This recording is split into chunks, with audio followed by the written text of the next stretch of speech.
क्षेत्र और क्षेत्रज्ञ का, कंटेनर और कंटेंट का। उसके बाद आपने कहा था कि कंटेनर कंटेंट पर ये ब्रह्म इससे भिन्न है, अगर मुझे सही से याद है आपने कुछ ऐसा कहा था। तो आप क्षेत्र और क्षेत्रज्ञ को थोड़ा सा उसको और डिटेल में क्लैरिफाई करके बताएं। जी।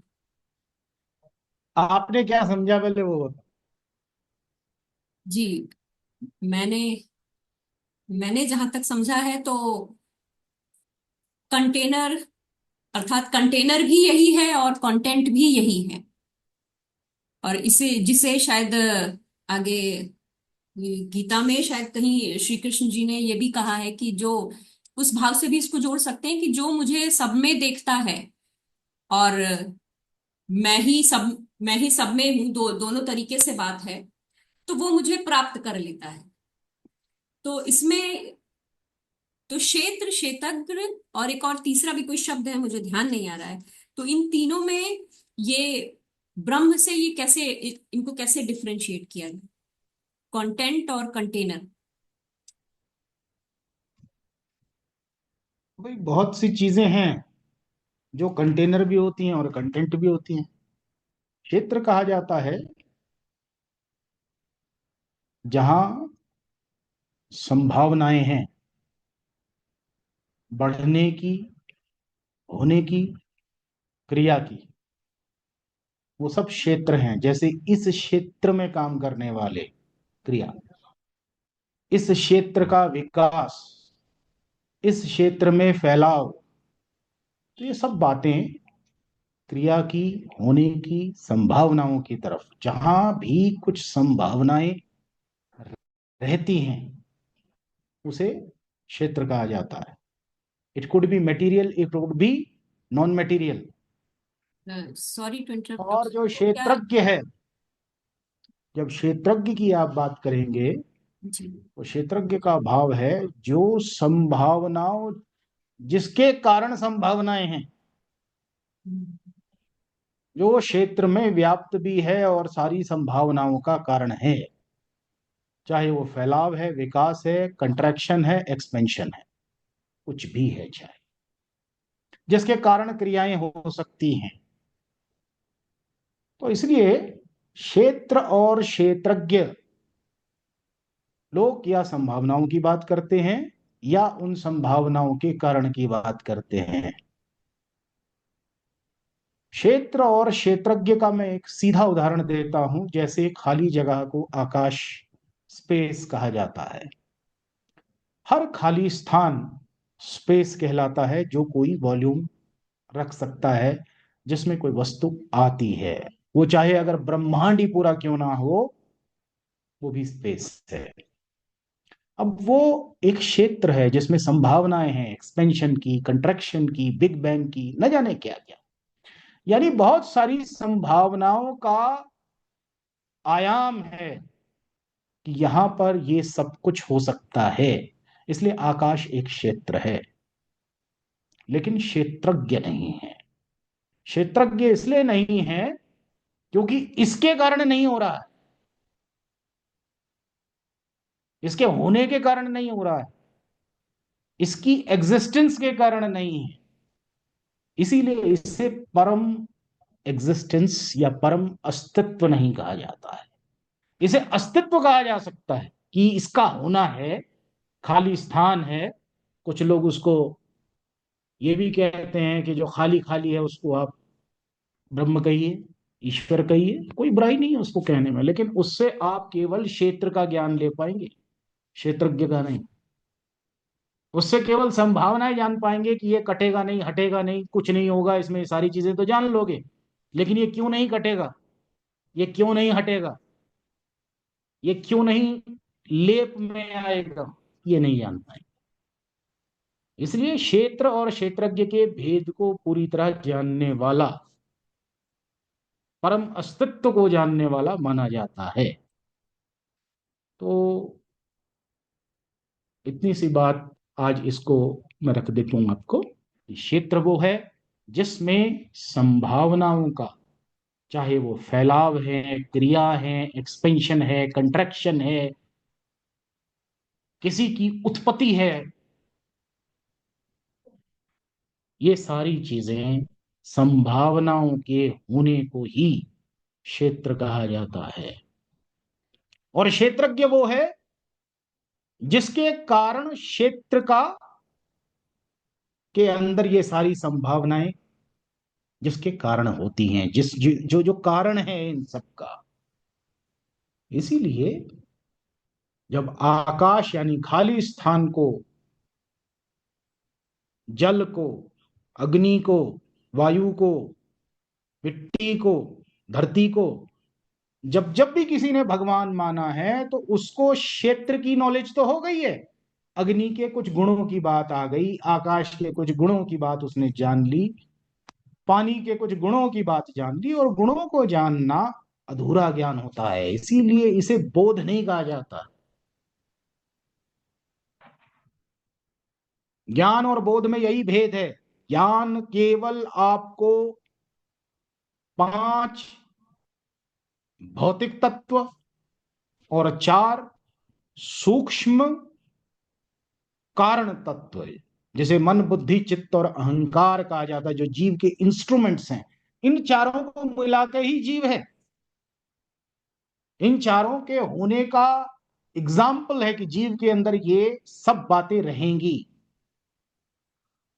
5 तत्व होना ये शरीर को कारण, शरीर का कितना इशारा करता है। अगर 5 तत्व नहीं होंगे तो शरीर का निर्माण नहीं, शरीर का नहीं हो सकता, आकृति का नहीं हो सकता। जैसे बड़े बड़े प्लैनेट्स हैं, उनमें क्या है, 5 तत्व ही तो हैं। आपके शरीर में क्या है, 5 तत्व। भाई अगर सूर्य भी बना है तो किससे बना होगा? चंद्रमा बना है किससे बना होगा? या मिट्टी होगी, या पानी होगा, या अग्नि होगी, या वायु होगी, या उसमें स्थान होगा जैसे कि आकाश कहा जाएगा। इसके अलावा तो कुछ नहीं है ना। तो इसलिए ये जान लेना कि आपने केवल क्षेत्र की एक्सपेंशन होने की संभावनाओं की, तो आप केवल क्षेत्र की बात करेंगे। लेकिन जब आप इन सब के होने के कारण को जानेंगे तो क्षेत्रज्ञ कहा जाता है कि क्षेत्र को अज्ञ है। अब उसने क्षेत्र के होने के कारण को पकड़ा है। अब क्षेत्र और क्षेत्रज्ञ के भेद को समझना, ये योगी की बात की है श्रीमद् भगवत गीता में। ये एक सूत्र है, इसको लीजिए। अगर आप ठीक समझे तो इस पर थोड़ा मंथन कीजिएगा।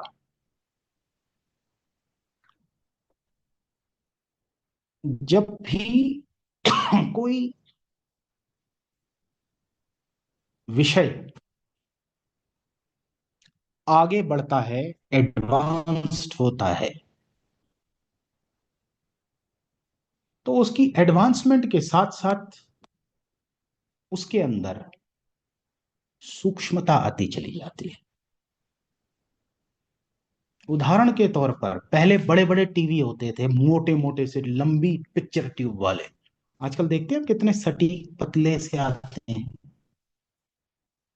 पहले बड़े बड़े उसके अंदर जो है वो सेल्स लगे हुआ करते थे, तमाम चीजें होती थी। आजकल तो नहीं होती। आजकल आप देखते हैं छोटी सी चिप। आप मोबाइल कौन सा पसंद करते हैं, इतना बड़ा वाला? आप वो देखते हैं बिल्कुल स्लीक सा मोबाइल, छोटा, यानी कि मिनिएचराइजेशन, सूक्ष्मता। सूक्ष्मता की तरफ बढ़ना एडवांसमेंट माना जाता है। जितना आप लघु हो सकें उतने ज्यादा आप विकसित माने जाते हैं, अगर आप अधिक ऑपरेशंस, अधिक उसके अंदर कार्य कर सकें। तो सूक्ष्मता हमेशा एडवांसमेंट यानी बढ़त की निशानी है। इसलिए जब भी कोई सूक्ष्म होने की तरफ बढ़ता है उसको हम एडवांस्ड कहते हैं। उसको हम कहते हैं कि ये पहले से और ज्यादा टेक्नोलॉजिकली और अदरवाइज विकसित हुआ है। अब 2 चीजें इसमें ध्यान से पकड़ने की हैं।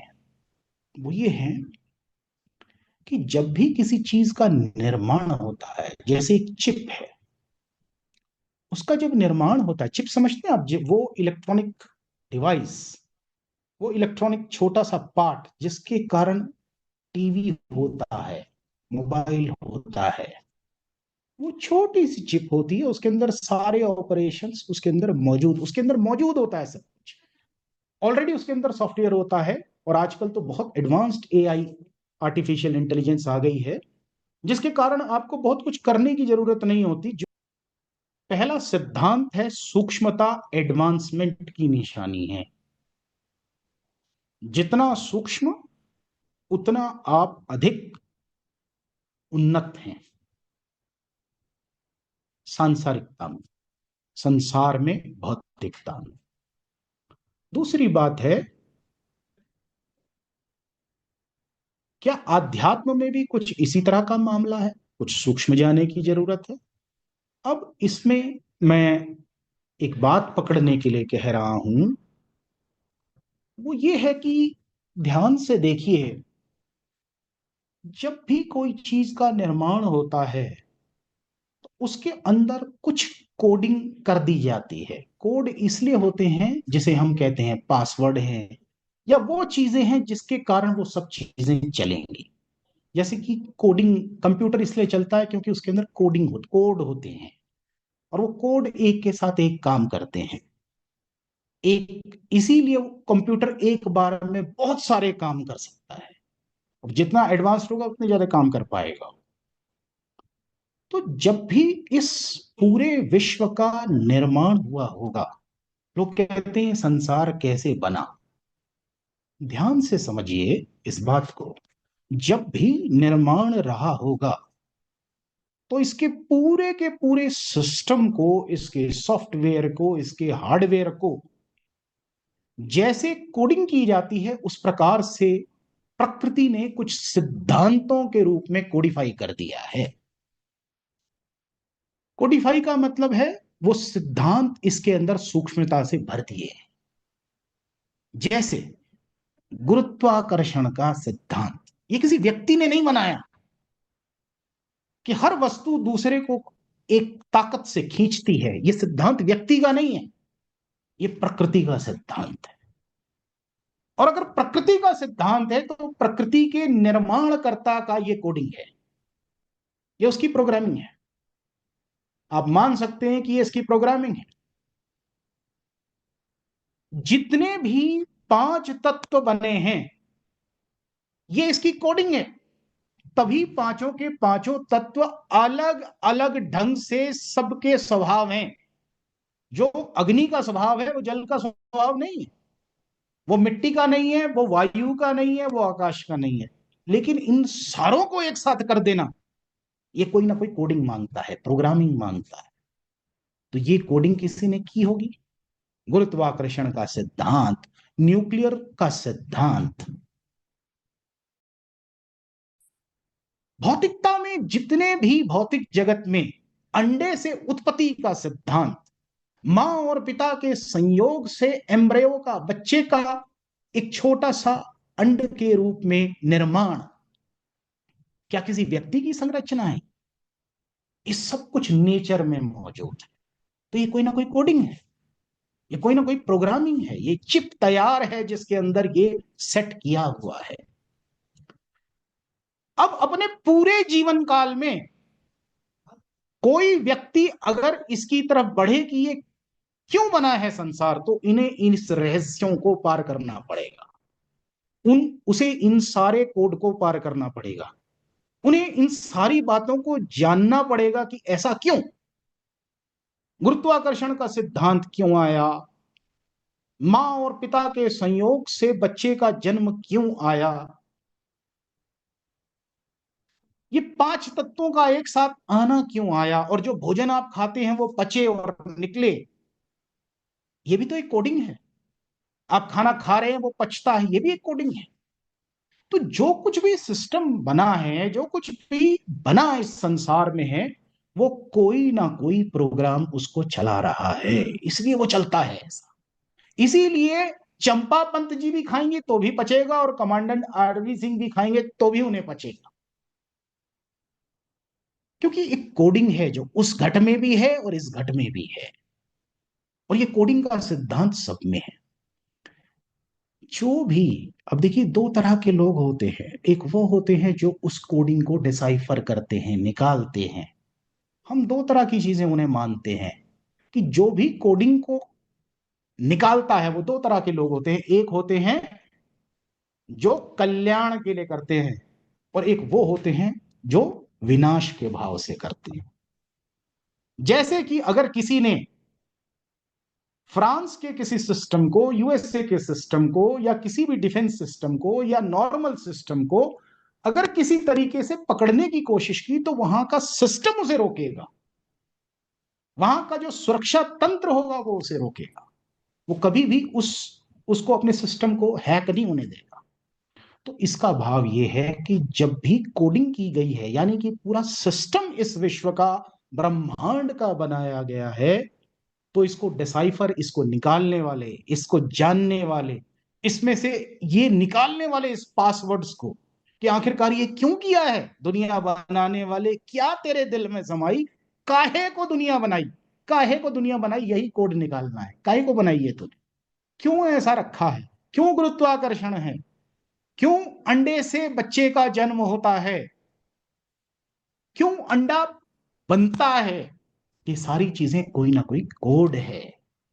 तो जो इसे कोडिफाई करता है वो दो तरह की चीजें हैं। एक होते हैं जो कि एथिकल हैकर्स माने जाते हैं, वो करते हैं अच्छे काम के लिए, करते हैं सुरक्षा के लिए, करते हैं चीजों को करने के लिए करते हैं। और एक वो दूसरे होते हैं जिन्हें हम संसार में हैकर कह देते हैं, कि यार ये तो किसी के सिस्टम में घुसकर भी और वहां का सिस्टम खराब कर देते हैं। जैसे किसी बैंकिंग सिस्टम में घुस गया तो वहां का सिस्टम पकड़ लेगा और वहां के सारे बैंक का सिस्टम ठप कर देगा।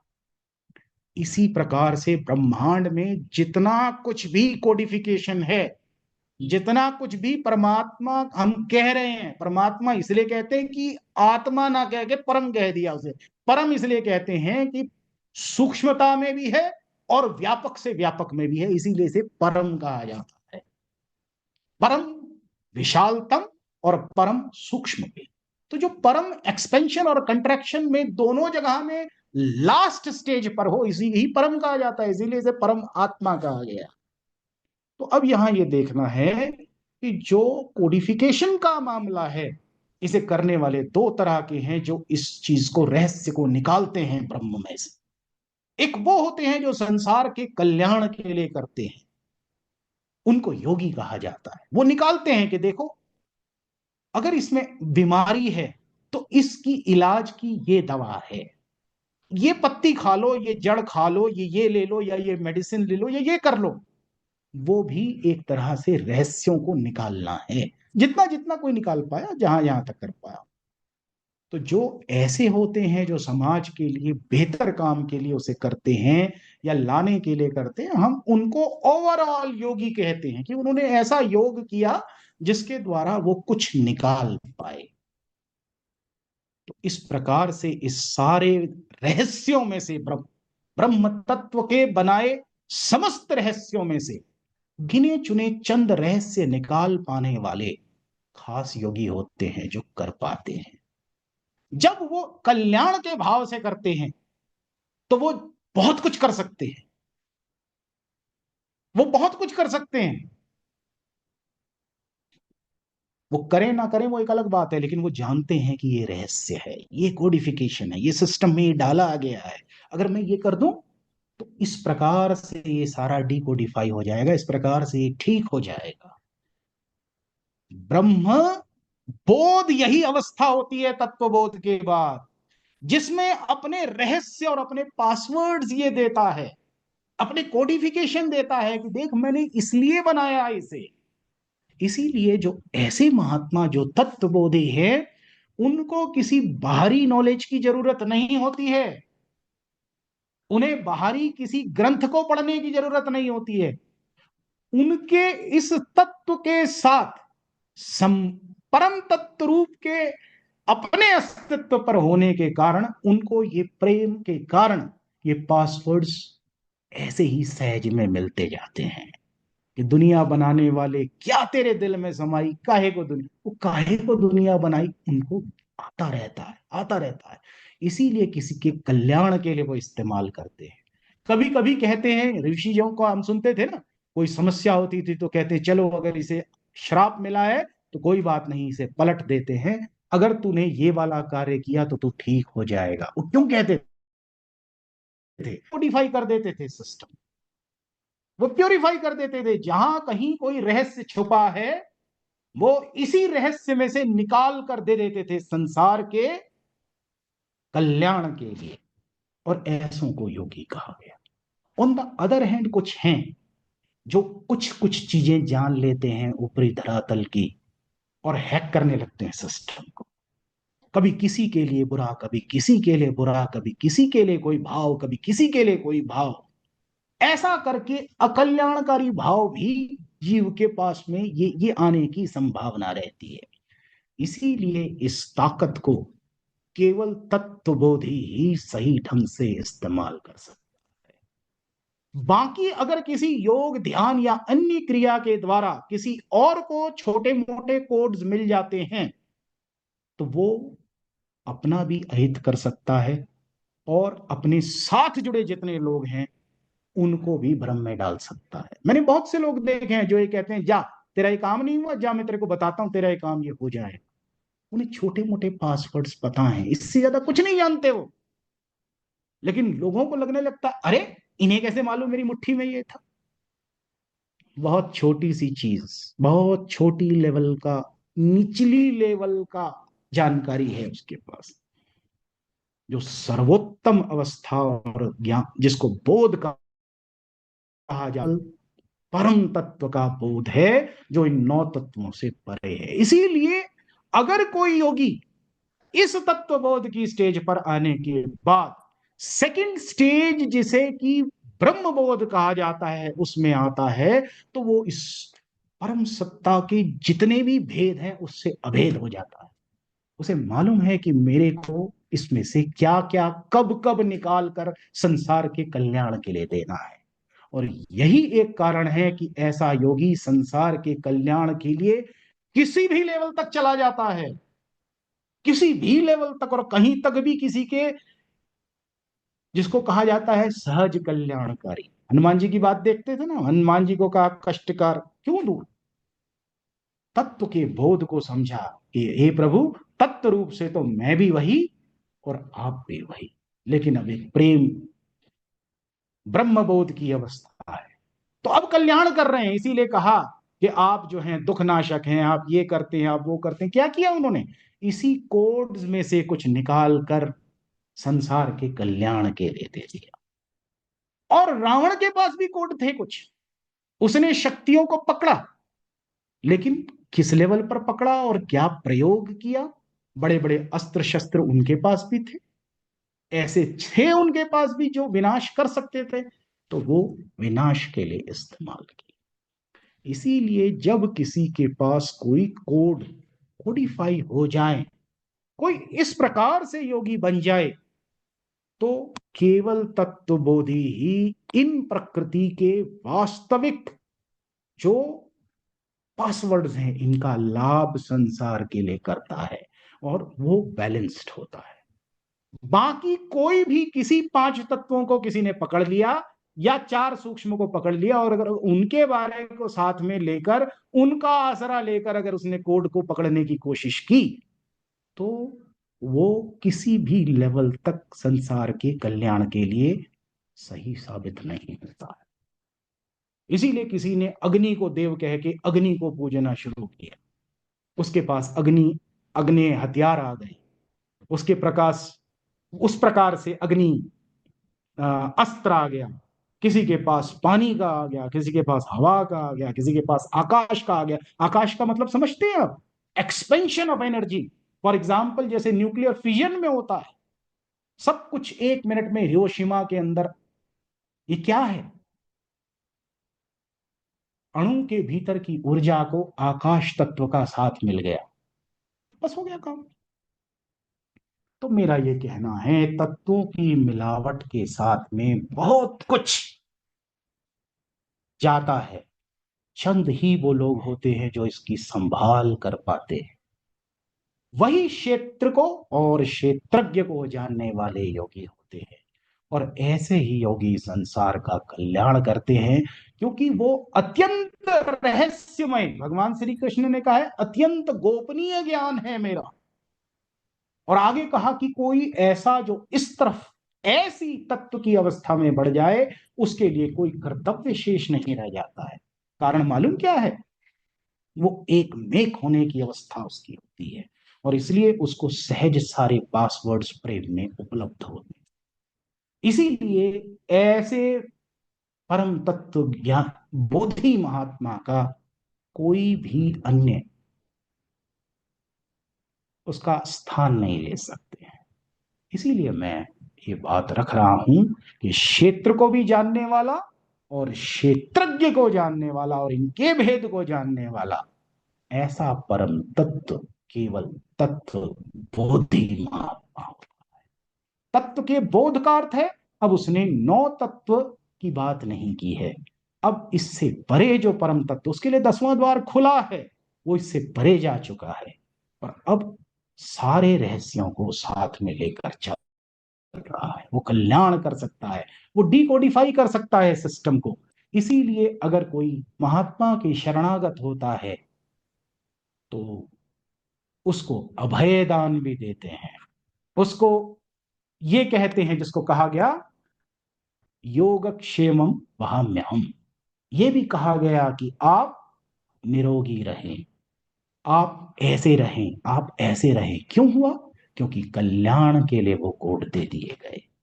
महात्माओं ने उनका प्रयोग किया संसार में कल्याण। रावण की तरह शक्तियों को अर्जित करके केवल ब्रह्मास्त्र न बनाते रहे, कहीं अग्नि अस्त्र, कहीं वायु अस्त्र, कहीं आकाश अस्त्र, बस इसी में ही लगा रहा संसार। लेकिन महात्मा इन सभी का इस्तेमाल करके इन पासवर्ड्स को केवल प्रेम के कारण जानने, मैं फिर आपसे कह रहा हूं, तत्वबोध के बाद ब्रह्मबोध और ब्रह्मबोध के बाद आत्मबोध, ये परम आवश्यक साइकिल है। अगर कोई इस साइकिल यानी कि इस चक्र को ये कहता है कि नहीं, इसकी जरूरत ही नहीं है, तो मुझे लगता है कि अभी उसे तत्वबोध की आवश्यकता है। It is never direct. इसके साथ प्रेम इन सभी चीजों को करने का बल देता है। ये परम भेद है जो डिकोडिफाई कर सके इसे, जो इन पासवर्ड्स का सही इस्तेमाल कर सके, संसार के कल्याण के लिए वो सहज कल्याणकारी महात्मा हो।